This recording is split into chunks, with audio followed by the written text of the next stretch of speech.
చెప్పేసి కాంగ్రెస్ పార్టీగా మేము భావిస్తున్నామమ్మా. రైట్. నమస్తే రామారావు గారు.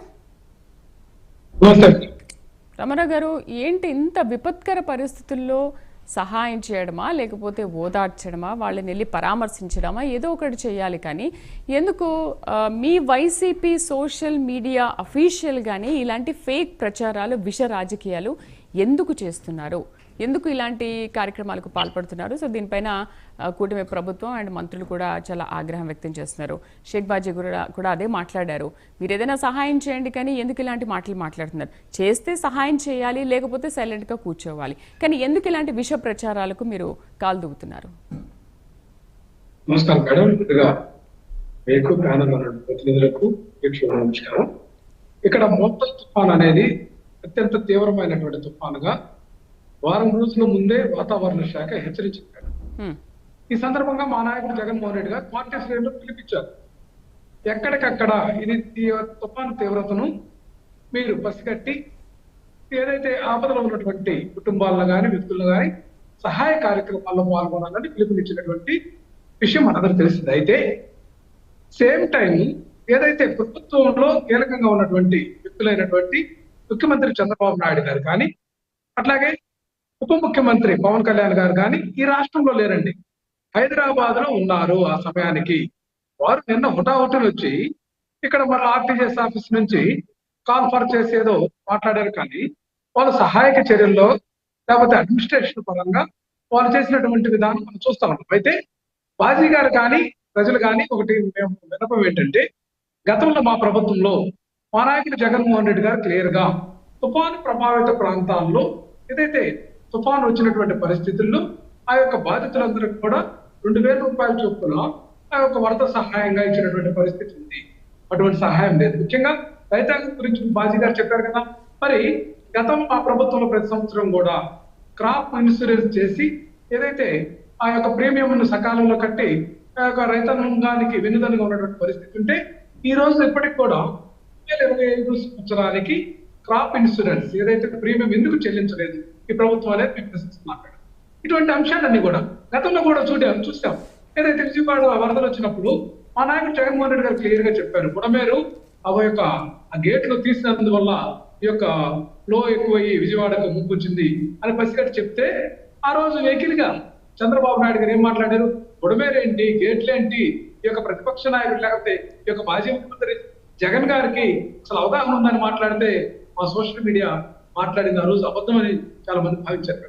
ఇప్పుడు కూడా అంతే, మా social media, official social media ఏదైతే ఉందో అది ఖచ్చితమైనటువంటి వాస్తవాలనే చేస్తుంది. అయితే ప్రభుత్వం ఇప్పుడు ఉన్నటువంటి పరిస్థితుల్లో ఉక్కిరి అవుతున్నటువంటి పరిస్థితి. ఎందుకంటే ఈ యొక్క తుఫాను విషయంలో వాళ్ళు చాలా నిర్లక్ష్యంగా అప్రమత్తం లేకుండా వ్యవహరించినటువంటి మాట కోసం వాటి కొన్ని ఉదాహరణలు చెప్తాం.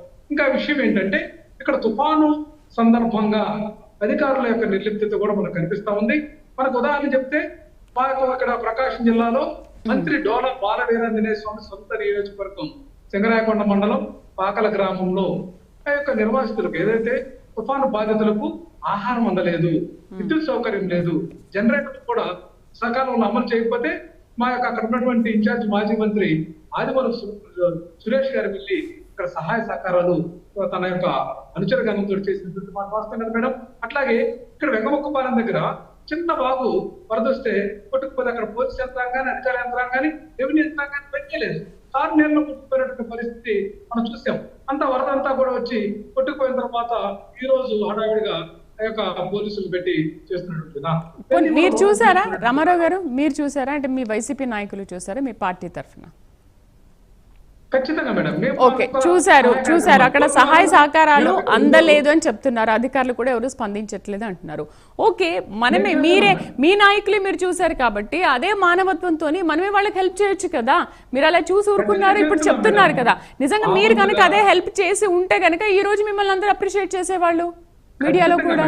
మా వంతుగా మా నాయకులు, మా క్యాడర్లు భోజనాలు అందించడం, వరద సహాయక చర్యల్లో పాల్గొనడం, ఎక్కడైతే నీళ్లు వచ్చినాయి అక్కడ జేసీబీలు తీసుకొచ్చి స్వచ్ఛందంగా అవన్నీ కూడా తీసివేసి ఆటంకాలుగా ఉన్నటువంటి ఆ యొక్క ఏదైతే వ్యర్థాలు ఉన్నాయో వాటన్నిటి తొలగించడం, పట్టణ ప్రాంతాల్లో లోతట్టు ప్రాంతాల వారిని సురక్షిత ప్రాంతాలకి తీసుకురావడం, ఇవన్నీ చేస్తున్నాం కదా మేడం. ఇవన్నీ కూడా మీరు గమనించాలి. పార్టీ యంత్రాంగం కానీ, పార్టీ నాయకులు కానీ, క్యాడర్ కానీ ఈ 2 రోజులుగా నిన్నటి నుంచి అప్రమత్తమై మేము ఈ యొక్క వరద సహాయక చర్యల్లో పాల్గొన్నటువంటి అంశం ఉంది. అందుకని మాకు ఒక బాధ్యత ఉంది, మాకు ఒక హక్కు ఉంది. అందుకే మా సోషల్ మీడియా యాక్టివిస్ట్ ఉన్నటువంటి ప్రమాదాలను అసలు ఎక్కడ కూడా నిర్లిప్తత ఉంది మేడం. మేము ఇక్కడ ఒంగోలు కూడా చూసాం. ఇప్పటికి కూడా ఏదైతే కుటుంబాలు మనకి రోడ్ల మీద ఉన్నాయి వాటిని పట్టించుకున్నట్టు పాపాన్ని పోలా. ఎందుకంటే కొన్ని చోట్ల యంత్రాంగం కొంత సహాయ చర్యలు ఉన్నా కూడా కొన్ని చోట్ల ఈ యొక్క నిర్లక్ష్యం ఉంది, నిర్లిప్తత ఉంది. దీన్ని మేము ప్రశ్నిస్తుంటే ఓర్చుకోలేనటువంటి విధానంతో అంటే ఇప్పుడు ఏంటి ఫేక్ ప్రచారం ఏమీ జరగలేదంటారా మీ సోషల్ మీడియాలో? రామారావు గారు, ఫేక్ ప్రచారం ఏమీ జరగలేదు, అదంతా ఉట్టి బూటకం అంటారా? ఖచ్చితంగా వైఎస్ఆర్సీపీ అఫీషియల్స్ ఏదైతే సోషల్ మీడియా ఉందో ఫేక్ ప్రచారం ఎప్పుడు చేయదు మేడం. మేము వాస్తవాలు నిరూపిస్తాం. ఇక్కడ ఒక అంశం, ఎవరైతే బాధితులు ఉన్నారో ఆ కుటుంబాల వారు ఒక ఆక్రోషం ఏదైతే ఉంటే సెల్ ఫోన్ లో ప్రచారం చేస్తే అది మీడియాలో కానీ సోషల్ మీడియాలో అప్లోడ్ చేస్తే పోస్టింగ్ చేస్తే అది మాకెట్లా సంబంధం ఉంటుంది మేడం? రకరకాలు ఏ వ్యక్తికి ఇబ్బంది కలిగితే ఆ వ్యక్తి చేతిలో సెల్ ఫోన్ ఉందనేది బాజీ గారు కానీ ప్రభుత్వం కానీ టీడీపీ కానీ కుటుంబ నాయకులు కానీ గమనించాలి. ప్రతి ఒక్కరి చేతిలో ఈరోజు సెల్ ఫోన్ ఉంటుంది. వారికి కలిగిన నష్టాన్ని వాళ్ళు పోస్ట్ చేసుకునేటటువంటి ఆ యొక్క స్వాతంత్రము, ఆ యొక్క భారత రాజ్యాంగం ఆర్టికల్ 19(1) సబ్సెక్షన్ ఏ కల్పించింది కదా మేడం.